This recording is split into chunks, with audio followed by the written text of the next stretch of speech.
वेळीच सावध व्हा आणि आपला लाख मोलाचा जीव वाचवा.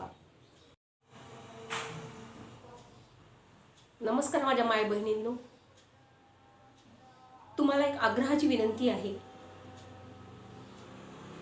जर का तुमचा प्रियकर तुमच्यासोबत वारंवार भांडणं करत असेल, सतत चिडचिड करत असेल, छोट्या छोट्या कारणावरून तुम्हाला त्रास देत असेल, वारंवार तुमचा मोबाईल चेक करत असेल, तर कृपया लक्ष द्या.